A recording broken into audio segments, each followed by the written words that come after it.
Bienvenue encore sur cette chaîne. Pour ceux qui nous rejoignent, bienvenue. Nous vous souhaitons la bienvenue. Nous espérons que vous avez passé une bonne semaine, que vous avez eu un bon début de semaine et que tout se passe bien de votre côté. Alors, aujourd'hui, la thématique qu'on va toucher, c'est comment trois choses qui surpassent l'argent, trois choses qui sont au-dessus de l'argent pour moi, trois choses qui sont plus importantes que l'argent, trois choses qui ont plus de valeur que l'argent, trois choses que tu dois avoir. Mais dans ce chat, je dois les avoir. Je dois les avoir. Pourquoi est-ce que tu dois les avoir? Parce que c'est possible pour toi de les posséder, right? Et souvent, parfois, on mène, j'ai envie de dire, pas toujours les bonnes batailles. On est souvent focalisé sur ce qu'on veut gagner, sur ce qu'on veut avoir. Mais on oublie que le plus important, il y a plus important que l'argent. Et aujourd'hui, on va faire un petit détour. OK, même si on veut gagner de l'argent, on va pas oublier qu'il y a des choses plus importantes que l'argent. On va pas oublier qu'il y a des choses qui surpassent l'argent. Et on va pas oublier que ces choses-là, c'est des choses qui doivent être, j'ai envie de dire, une priorité dans notre vie.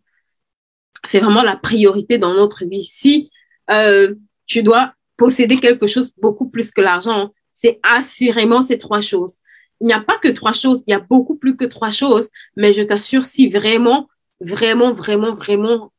tu désires connaître un niveau de prospérité sans précédent, tu dois absolument prier pour ces trois choses.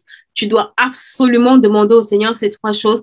Et tu dois absolument posséder ces trois choses. Ces trois choses qui font la différence. On va voir un peu la vie de ceux qui l'ont possédé. On va voir un peu dans la vie de ceux qui l'ont possédé. Comment ça s'est passé en fait? Comment ils ont manié ces choses-là? Comment ça les a élevés, right? Et on va comprendre qu'en réalité, si tu possèdes ces choses, tu es automatiquement riche. Alors que la richesse ne te donne pas automatiquement ces choses. C'est pour ça que l'argent, la Bible dit à quoi sert l'argent dans la main d'un insensé. Ça peut dire que tu peux avoir l'argent, mais ce n'est pas une bénédiction pour toi. Et ce qu'on veut ici, ce n'est pas juste avoir l'argent. On veut l'argent, mais on veut que ce soit une bénédiction pour nous.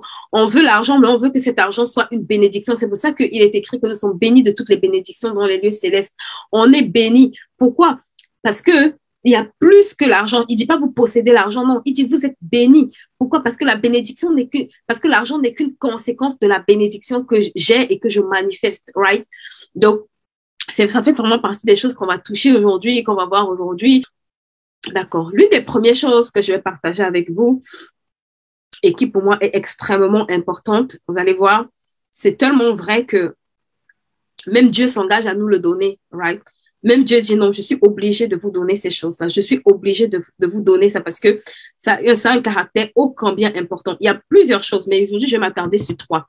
D'accord? Et c'est fait partie, je disais, des trois choses pour lesquelles tu dois absolument prier. Si tu te lèves chaque jour, demande la grâce au Seigneur de posséder ces choses. Si tu te lèves chaque jour, demande la grâce au Seigneur d'avoir ces choses. Si tu te lèves chaque jour, demande la grâce au Seigneur d'avoir ces choses en priorité dans la vie. Et la première des choses qu'on va voir, c'est la sagesse et l'intelligence, d'accord? La première des choses qu'on va voir, c'est la sagesse et l'intelligence. La Bible déclare que la sagesse vaut mieux que l'or et l'argent. La Bible déclare que la sagesse vaut mieux que l'or et l'argent, right? Pourquoi est-ce que c'est important d'avoir la sagesse? Pourquoi est-ce que c'est important de désirer la sagesse plus que l'argent? Pourquoi est-ce que la sagesse surpasse l'argent? Pourquoi est-ce que la sagesse est beaucoup plus important que l'argent? Pourquoi est-ce qu'il surpasse l'argent selon Dieu? Vous allez voir que la sagesse a quelque chose d'extraordinaire, d'accord? On va un peu lire dans Proverbe 16. Il dit combien acquérir la sagesse vaut mieux que l'or et combien acquérir l'intelligence est préférable à de l'argent. Combien acquérir la sagesse vaut mieux que l'or? Combien acquérir la sagesse vaut mieux que l'or? C'est pour dire que quand Dieu place l'or, quand il place l'argent, il place la sagesse et l'intelligence au-dessus, en fait. C'est pour ça que tu ne peux pas posséder un certain niveau d'argent sans avoir la sagesse. Et même la Bible dit, à quoi sert l'argent dans la main d'un insensé? C'est pour dire que si tu as beaucoup et tu es insensé, en fait, ça ne sert à rien de posséder beaucoup parce que tu vas le perdre. Cet argent-là, tu vas le perdre. Et vous allez voir que parfois les gens disent, ah oui, j'ai eu beaucoup d'argent et j'ai tout perdu. Mais en fait, j'ai envie de demander, est-ce que tu avais la sagesse et l'intelligence pour gérer cet argent correctement? Est-ce que tu avais la sagesse et l'intelligence pour gérer cet argent, pour correctement gérer cet argent? Il dit la sagesse et l'intelligence valent mieux que l'or. Je vais relire dans Proverbe 16. Ce qu'il dit, c'est extrêmement important. Il dit, combien acquérir la sagesse? Combien acquérir la sagesse vaut mieux que l'or et l'argent. Vaut mieux que l'or. Et combien acquérir l'intelligence est préférable. Aujourd'hui, on va se rendre compte que quand on met, OK, je veux gagner 1 million, nous tous on court. Mais j'ai envie de te dire, cours plus pour acquérir la sagesse. Cours plus là où quelqu'un va te donner la sagesse, en fait, pour les acquérir. Pourquoi? Parce que quand tu acquiers l'argent avec de la sagesse, tu peux le transmettre à quelqu'un. Tu peux le laisser aux générations futures. Tu peux prendre quelqu'un de zéro et lui montrer comment être riche, en fait. Alors que quand tu acquiers l'argent juste sans sagesse, ça n'arrive pas à être une bénédiction pour toi. Cet argent n'arrive pas à être une bénédiction pour toi. Il dit combien acquérir la sagesse vaut mieux que l'or. Donc, la sagesse est au-dessus de l'or. C'est pour ça que tu ne peux pas te permettre de ne pas prier pour la sagesse. Tu ne peux pas te permettre de banaliser la sagesse. Et dans Jacques, il dit que celui qui manque de sagesse la demande à Dieu, qui la donne à tous. Pourquoi est-ce que Dieu veut nous donner la sagesse? C'est parce qu'il sait qu'il connaît l'importance. Mais nous, parfois, on a assis, Seigneur, je veux l'argent. Seigneur, bénis-moi. Et Dieu, il regarde en fait quelqu'un qui manque de sagesse. Il regarde quelqu'un qui n'a pas assez de sagesse pour gérer. Il sait que cet argent ne sera peut-être même pas une bénédiction pour toi. Tu as intérêt à prier pour la sagesse. Il recommande, il dit même si vous, il dit celui qui demande de la sagesse en fait, celui qui demande et qui ne doute point, Dieu veut te donner la sagesse en fait. Parce que la sagesse est au-dessus de l'argent. La sagesse est au-dessus des actifs que tu possèdes. Si tu possèdes la sagesse, tu as l'argent. Mais si tu possèdes l'argent sans la sagesse, je te dis, la Bible dit que tu es un insensé. La Bible t'appelle un insensé. Ça veut dire quelqu'un qui n'a pas de raison, quelqu'un auquel l'argent ne sert à rien du tout. Donc, chaque jour, s'il te plaît, commence à prier Dieu, Seigneur, j'ai besoin de sagesse. Là, je veux de la sagesse et l'intelligence. La sagesse et l'intelligence vaut mieux que l'or et l'argent. Si tu comprends ce que je suis en train de raconter là, mets dans ce chat, je suis sage. Je suis sage. Et chaque jour, demande la sagesse au Seigneur. Chaque jour, demande la sagesse au Seigneur. La sagesse va te permettre de tisser les bonnes stratégies. La sagesse va te permettre d'aller vers les bonnes personnes. La sagesse va te permettre d'innover. La sagesse va te permettre d'être un bon gestionnaire. La sagesse va te permettre de pouvoir réaliser de grandes choses. C'est pour ça que la Bible dit que c'est par la sagesse que Dieu a créé en fait les fondations de la terre. Donc tu as besoin de sagesse dans ce que tu veux faire. Tu ne peux pas mettre la sagesse de côté et juste tu veux bâtir. Non, tu es en train d'agir comme un insensé. Tu es en train d'agir comme un fou, right? Et tu ne peux pas te passer de la sagesse. Dans Proverbe 4:7, il dit, voici le commencement de la sagesse. Acquiert la sagesse avec tout ce que tu possèdes. Acquiert l'intelligence avec tout ce que tu possèdes. Aujourd'hui, notre argent, qu'est-ce qu'on veut faire de notre argent? On ne veut pas la sagesse. Beaucoup de gens pensent que oui, parce que j'ai demandé la sagesse au Seigneur, comme par magie, je deviens maintenant sage sans faire d'effort. Il dit acquiert. Ça veut dire, c'est un processus. Ça veut dire qu'il y a ta part à faire. D'accord? Ok, Dieu est disponible, il te donne, mais il te dit acquiert. On n'acquiert pas quelque chose qu'on a déjà. Quand on acquiert, ça veut dire qu'on se met en mouvement pour avoir cette chose-là. Quand on acquiert quelque chose, c'est comme quand vous allez acquérir un terrain. Qu'est-ce que vous allez faire en fait? Vous vous levez, vous allez chercher où est-ce que vous allez acheter, vous allez chercher, est-ce que ça correspond à ma capacité, est-ce que je peux acheter? Vous faites certaines démarches, right? Et je me rends compte que beaucoup d'entre nous, on n'aime pas être formé pour acquérir de la sagesse. La Bible dit que si tu veux être sage, tu dois marcher avec les sages. Ça veut dire qu'il y a j'ai pas envie de dire ça. Il y a des formations que tu dois payer parce que tu réalises que la personne a tellement de sagesse que tu sais que là-bas, le Seigneur va te permettre d'acquérir une certaine portion de sagesse. Il va te permettre d'avoir un certain niveau de sagesse, en fait. Il y a des gens que quand tu dois voir, tu dois discerner, tu dois te dire, ici, là, il y a le type de sagesse auquel le Seigneur veut me connecter. Il y a la sagesse dont j'ai besoin pour pouvoir changer ma vie, pour pouvoir changer mes finances, pour pouvoir changer mon destin. Donc, la sagesse s'acquiert. Ce n'est pas juste un exercice où tu vas t'asseoir et prier et comme par hasard, ça va descendre sur toi. Non, la sagesse s'acquiert. Il dit acquiert l'intelligence avec tout ce que tu possèdes. Ce que tu possèdes. Souvent, on fait les plans et c'est pas mauvais, right? On fait les plans avec notre argent, avec ce qu'on veut. Mais j'ai envie de dire, est-ce que dans tes plans, il y a l'acquisition de l'intelligence dedans? On va à l'école pendant 15 ans. Pourquoi? Parce qu'on veut acquérir de l'intelligence. On va à l'école pendant des années. Pourquoi? Parce qu'on veut acquérir des connaissances. Mais on va se rendre compte que dans nos projets de vie, là, on se dit, bah, je connais déjà, j'ai la sagesse. Non, la sagesse s'acquiert aussi. Donc, si tu n'as pas la sagesse, peut-être pas dans tous les domaines, peut-être tu vas pas manquer de sagesse dans tous les domaines, mais s'il te plaît, si dans un domaine tu manques de sagesse, sois résolu à l'acquérir. Ne te dis pas que ça va venir parce que tu pries. Ne te dis pas que voilà, tu as demandé au Seigneur. Le Seigneur va te donner, right? Mais tu as besoin aussi d'acquérir. Il y a une partie qui va t'être donnée, mais il y a une partie que tu dois pratiquer. Ça veut dire acquérir à travers l'ensemble des choses que tu vas faire, à travers l'ensemble des choses qui sont de ta responsabilité pour les faire. Et j'aime beaucoup dans Proverbe 3:16, il dit, la sagesse tient dans sa droite une longue vie et dans sa gauche des richesses et gloire. Tu veux vivre longtemps? Demande la sagesse. La sagesse va te dire, va faire de l'exercice. La sagesse va te dire, mange correctement. La sagesse va te dire, en fait, la sagesse, c'est Dieu en réalité. Et tu dois laisser que Dieu te guide, en fait, parce que c'est lui qui sait exactement où est-ce que tu dois aller. C'est pour ça que David pouvait dire, en fait, il dit, instruis-moi, conduis-moi. Et le regard sur moi, en fait. Dieu lui dit, je t'instruirai, je te montrerai. David aurait pu dire, oh, je suis entouré de bons conseillers, tout va bien. Il dit, non, je t'instruirai, je te montrerai le chemin, j'aurai le regard sur toi, je serai avec toi. Tu as besoin que la sagesse, tu as besoin de la sagesse pour tout. Je t'assure, dans tous les domaines de ta vie, tu as besoin de la sagesse. Pour être une bonne mère, tu as besoin de la sagesse. Pour être une bonne femme, tu as besoin de la sagesse. Pour être même bon dans ton travail, tu as besoin de la sagesse. Pour gérer correctement tes finances, dans tous les domaines, tu as besoin de la sagesse. Et la sagesse, c'est quelque chose que Dieu veut nous donner. C'est quelque chose que Dieu désire nous donner, en fait. Il veut nous donner. J'ai envie de dire, c'est le don de Dieu, en fait. Mais maintenant, il y a notre part, d'accord? Parce que si tu prends la sagesse et tu ne fais rien avec, en réalité, quand Dieu te remplit de sagesse, c'est qu'il a un but, en fait, aussi accompli dans ta vie. C'est vrai que vous allez voir David. Daniel était sage, en fait. David dit que Daniel était le plus sage, en fait. Quand on regardait Daniel, Daniel était sage. Mais Daniel avait un but dans la vie. Daniel n'était pas juste dans la cour du roi par hasard. Daniel n'était pas là en train de se dire, bon, j'ai la sagesse, je m'assois. Non. Daniel il est devenu même ministre, en fait, dans la cour du roi. Donc, la sagesse que Dieu te donne, ce n'est pas juste pour que tu t'asseyes à la maison et tu te dises sage, d'accord?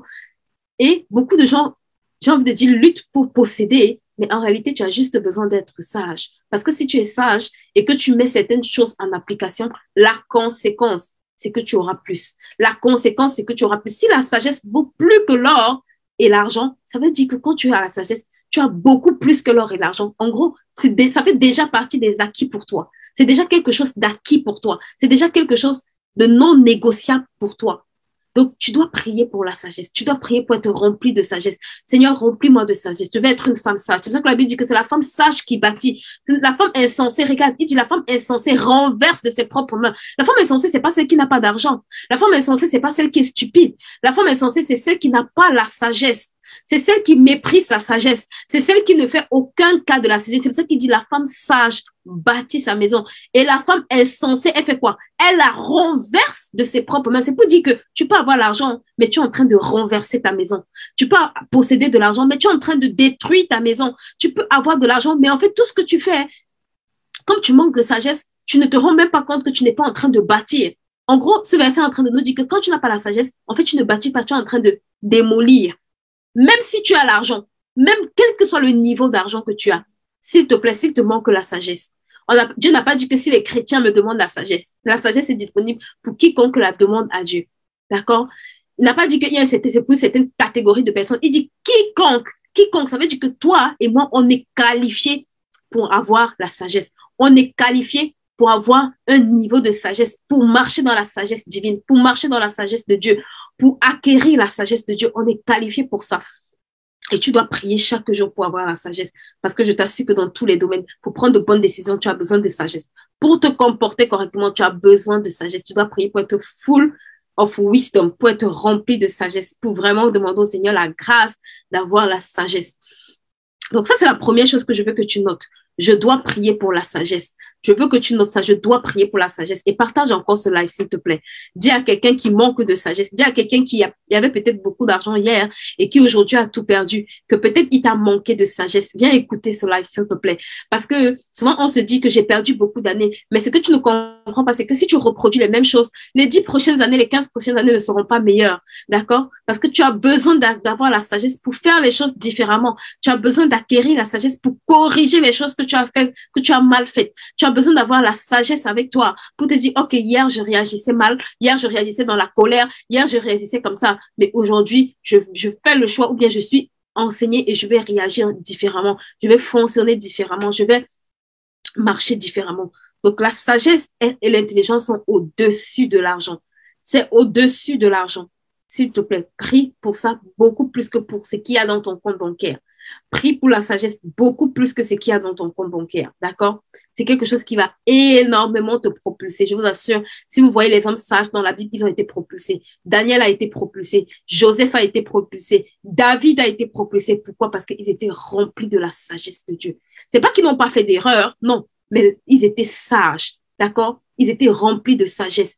Ils étaient remplis de sagesse. Donc, la conséquence, c'est que personne d'entre eux n'a fini pauvre. Personne d'entre eux ne s'est retrouvé en train de galérer. Donc, la sagesse est extrêmement importante. Parfois, même, tu peux traverser les circonstances, tu ne sais pas quoi faire. C'est la voix de la sagesse qui va te dire, investis ici, forme-toi ici, va voir tel, fais comme ça. Tu as besoin de ces indications-là, tu as besoin de ça. Et je t'assure que la sagesse vaut véritablement plus que l'or et l'argent. Aujourd'hui, même les présidents de la République ont des conseillers, right? Pourquoi ils ont des conseillers? Parce qu'ils ont besoin des gens remplis de sagesse. Ils ont besoin des gens qui réfléchissent, en fait, j'ai envie de dire, de façon différemment d'eux. Ils ont besoin des gens qui ont une lecture supérieure à eux de certaines choses. Tous les grands présidents, toutes les grandes personnes ont des conseillers. C'est pas parce qu'ils sont bêtes, non. C'est parce qu'ils ont compris que si tu as quelqu'un de sage à côté de toi, si tu as quelqu'un de sage à côté de toi, les choses changent aussi. C'est pour ça que la Bible dit que c'est à cause de avec la multitude de conseils qu'un projet réussit. Parce que si tu consultes les personnes sages, elles vont te donner des conseils de sagesse. Elles vont te faire évoluer. Elles vont te faire gagner du temps. Elles vont te faire arrêter de tourner en rond. Elles vont briser, même de façon inconsciente, le cycle répétitif que tu as de tourner en rond, de commencer, d'arrêter, de commencer, d'arrêter. Ce cycle-là où tu te demandes, mais comment est-ce que je vais faire pour que ça s'arrête? Comment est-ce que je vais commencer un projet et le mener jusqu'à terme? Comment est-ce que je vais être persistant? Comment est-ce que je vais être persévérant? S'il te plaît, tu as besoin de sagesse, right? Donc, je te laisse encore partager un peu, tout petit peu ce live et on va toucher le deuxième point qui, pour moi, est quand même aussi au-dessus de la sagesse. Donc là, on va aller crescendo, right? Le deuxième point est vraiment un point au-dessus de la sagesse. Je t'assure, tu as besoin de posséder l'argent, de posséder ça plus que l'argent. La deuxième chose que je vais voir avec vous, c'est l'amour.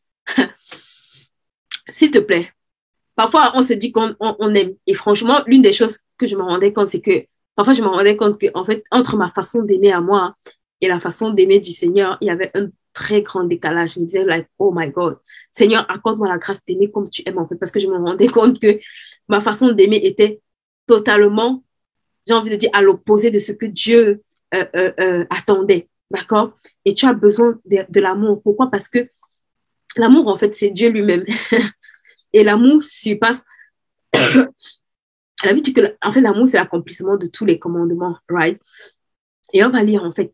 Donc, 1 Corinthiens 13, à partir du verset 1, il dit, quand je parlerai les langues des hommes et des anges, si je n'ai pas la charité, je suis un airain qui résonne et un cymbale qui retentit. Quand je parlerai le langage des hommes, si je n'ai pas l'amour, dans d'autres versions, c'est l'amour. Sans l'amour, écoute-moi, l'argent ne te rend pas heureux. L'argent ne te rend pas meilleur. L'argent ne te rend pas bon. L'argent amplifie qui tu es. C'est pour ça que ce verset peut te dire, si tu n'as pas l'amour, en fait, tout ce que tu essayes de faire, peut-être les gens vont t'acclamer, right? Mais ça ne sert à rien. Ça ne sert absolument à rien. Les gens sur la tête t'acclament, mais le ciel te regarde et dit, mais qu'est-ce que tu fais? Ils essayent de comprendre, ils se demandent, mais qu'est-ce que tu fais? Parce que sans l'amour, en fait, tous tes efforts, tout ce que tu essayes de faire, ça n'a aucune valeur. C'est pour ça que tu dois prier beaucoup plus pour l'amour que pour l'argent. Et la Bible dit que l'amour de Dieu est introduit dans notre cœur, est répandu dans notre cœur par le Saint-Esprit. Tu dois prier beaucoup plus pour posséder l'amour que pour posséder l'argent. Je t'assure que l'amour est au-dessus de l'argent. Et tu vas le voir au verset 13, 2. Il dit, quand j'aurai les dons de prophétie, la science, les mystères de toute la connaissance. Donc ici, il parle de sagesse. Quand j'aurai les mystères de toute la connaissance, donc quand j'aurai toute la sagesse et quand j'aurai toute la foi jusqu'à transporter les montagnes, si je n'ai pas l'amour, je ne suis rien. Et je vais continuer. Il dit, quand je distribuerai mes biens, d'accord? Souvent, on se dit, oui, il faut donner de la nourriture aux pauvres. Et je dis, yes, right? Il dit, quand je distribuerai tous mes biens pour la nourriture des pauvres, quand je livrerai mon corps pour être brûlé, si je n'ai pas l'amour, ça ne sert à rien. Donc, ce n'est pas parce que quand tu sèmes, par exemple, dans la vie des orphelins, tu expérimentes la croissance financière que ça veut dire que, en fait, c'est utile pour toi, d'accord? Ça ne veut pas dire que c'est forcément une bénédiction. Si tu n'as pas l'amour, et l'amour, c'est quoi? La Bible dit que l'amour consiste à mettre en pratique les commandements de Dieu. Et beaucoup d'entre nous, je vous assure, si on s'examine, on va se rendre compte que on a besoin de la grâce de Dieu pour aimer au niveau auquel le Seigneur parle, en fait. On a besoin de la grâce de Dieu. Parce que quand tu examines la parole de Dieu, il y a tellement de points sur lesquels tu te dis, oh my God, Seigneur, est-ce que je vais arriver? Je suis encore très, très loin de certains points. J'ai encore tellement de challenges. Mais il te dit, sans l'amour, ce que tu fais ne sert à rien. Même si tu sèmes dans les terres, n'importe quel type de terre, que tu sèmes dans la terre des pauvres, des terres des orphelins, si quand Dieu ouvre ton cœur, il ne voit pas l'amour dedans, si quand Dieu examine ton cœur, il ne voit pas l'amour dedans, il dit ça ne sert à rien. En fait, c'est un sacrifice, j'ai envie de dire, nul. Ça peut-être produit des résultats financiers, mais en réalité, derrière, c'est nul pour le ciel. Et tu as besoin, je t'en supplie, de prier que le Seigneur te donne d'aimer selon ses standards. Moi, c'est une prière que j'aime énormément faire. C'est Seigneur, accorde-moi la grâce d'aimer selon tes standards parce que je me rends compte que entre ce que Dieu attend, entre les commandements de Dieu et parfois ma vie, il y a quand même un décalage et je suis obligée de dire au Seigneur, ta grâce. J'ai besoin de ta grâce en fait. J'ai besoin de ta capacité pour pouvoir aimer comme tu aimes, pour pouvoir respecter cette parole, pour pouvoir même la comprendre déjà et pour pouvoir la mettre en pratique parce que c'est ça le véritable amour en fait. C'est pour ça que Dieu va te dire aime ton prochain comme toi-même. Donc quand tu vas quereller la voisine, tu vas quereller le voisin et puis tu prospères financièrement, c'est bien, mais en fait dans le ciel, il n'y a rien qui se passe, tu vois. Il n'y a rien qui c'est une opération qui n'a pas de valeur. OK, tu as l'argent, hein, mais ça ne sert à rien. Pourquoi? Parce qu'il te manque un ingrédient qui dépasse et qui surpasse l'argent. Et tu as besoin de prier pour ça parce que ce n'est pas naturel en fait. Ce n'est pas naturel d'aimer facilement. All right? Et la troisième des choses avec laquelle je vais conclure, pour laquelle tu dois beaucoup plus prier, et j'ai envie de dire recevoir, qui surpasse l'argent. Qui surpasse l'argent. Écoute-moi très bien, s'il te plaît. Si tu es connecté sur cette plateforme et tu veux prospérer financièrement, c'est une excellente chose, d'accord? Dieu n'a aucun problème. Il a fait prospérer des gens avant nous. Et avec lui, on peut encore, comme il dit, il fera des choses qu'on n'a pas encore vues. C'est notre portion, en fait, de faire plus même que ce que Jésus a fait. Il le dit, en fait. Donc, il n'a pas de problème avec le fait qu'on prospère. Mais regarde, écoute très bien. Si tu prospères sans le salut, ça ne sert à rien.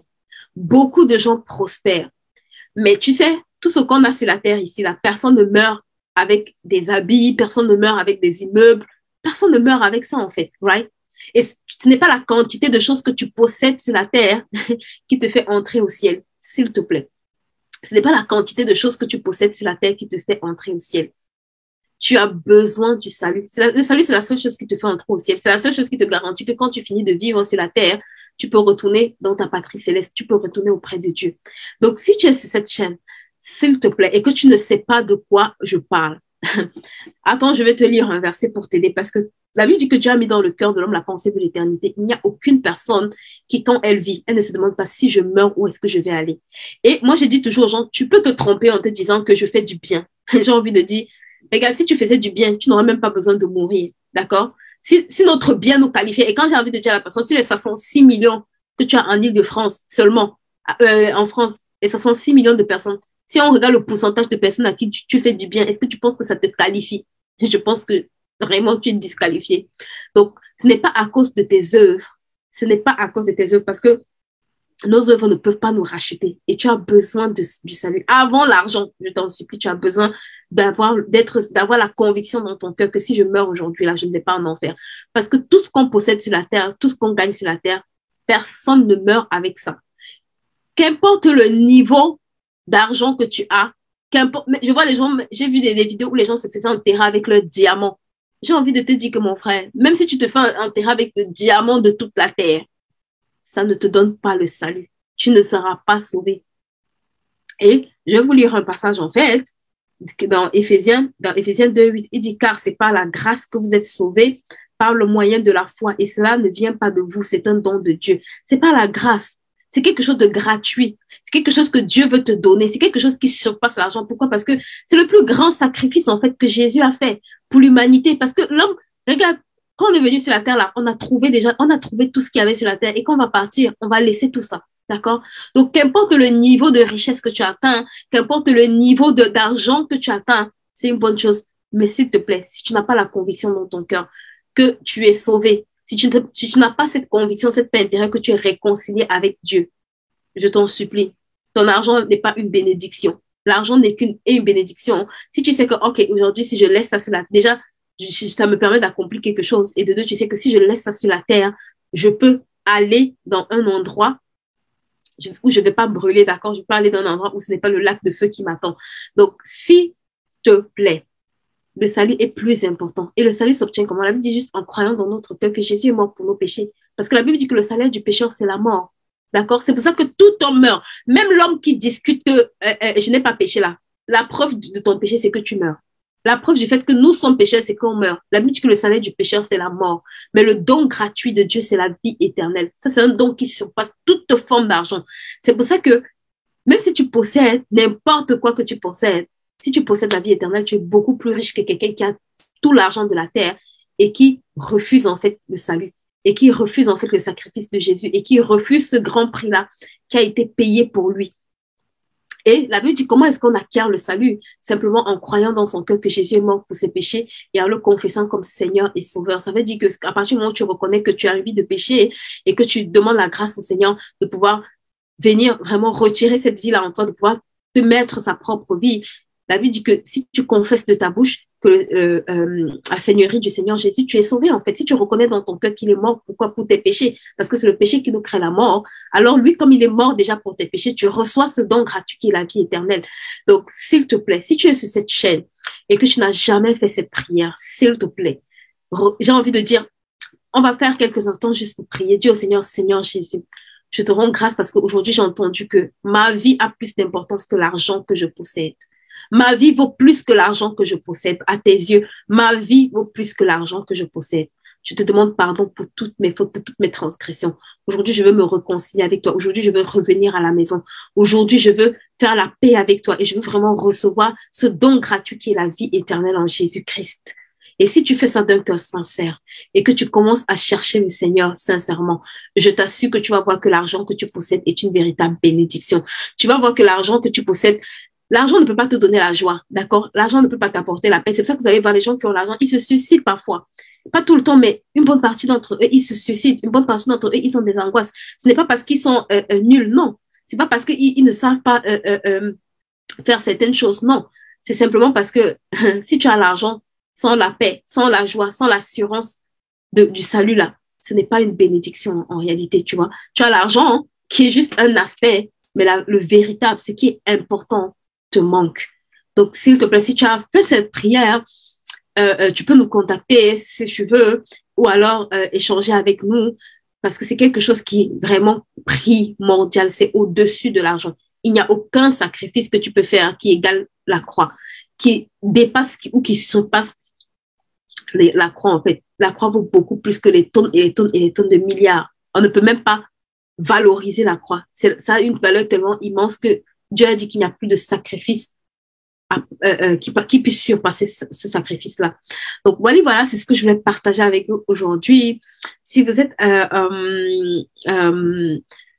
encore avec nous cet été, on a des programmes été. Si c'est quelque chose qui vous intéresse, on va de plus en plus poster de contenu. N'hésitez pas, si vous n'êtes pas encore abonné sur cette chaîne, à vous abonner. Et on va vraiment prendre le temps de changer avec vous, d'échanger avec vous. Et ça, c'est une chaîne business et finance. Et nous sommes vraiment spécialisés dans la gestion. On s'est spécialisé dans la gestion des finances personnelles pour toutes les personnes qui ont des problèmes à gérer correctement leur argent, pour toutes les personnes qui ont les problèmes à structurer correctement leur projet. N'hésitez pas à nous contacter, n'hésitez pas à nous faire signe. Vous pouvez prendre également des plages de rendez-vous avec nous sur notre plateforme et on se fera un plaisir d'échanger avec vous. C'est vraiment l'été et je veux que toute personne cet été ne rentre pas dans la saison de septembre sans avoir au moins clarifié son projet, au moins défini qu'est-ce qu'il va faire cet été, au moins mis au clair dans sa tête les grandes parties du projet qu'il doit accomplir. Il nous reste encore 6 mois. Il nous reste encore, là, on est au 6e mois de l'année. Donc, même si tu as commencé l'année et que tu n'as pas encore pu réaliser, ce n'est pas trop tard. Tu as encore 6 mois. Contacte-nous, on va t'accompagner, d'accord? On va t'accompagner, que ce soit en conseil, on va t'accompagner en fait à pouvoir réaliser ce projet-là. On lance la saison 2 de IAR, donc si c'est quelque chose qui t'intéresse, n'hésite pas à nous contacter. Comme j'ai dit, la sagesse, tu as besoin de sagesse, d'accord? Et il y a plusieurs personnes à qui tu disposes plusieurs types de sagesse pour nous bénir, en fait, pour être une bénédiction pour chacun d'entre nous. On ne connaît pas tout, mais on peut apprendre auprès, voilà, de différentes personnes. Chacun d'entre nous, on doit apprendre auprès de d'autres personnes pour accroître et pour être davantage équipés. Donc voilà, je vous dis à très bientôt. Merci de nous avoir suivis. On va, comme à l'accoutumée, finir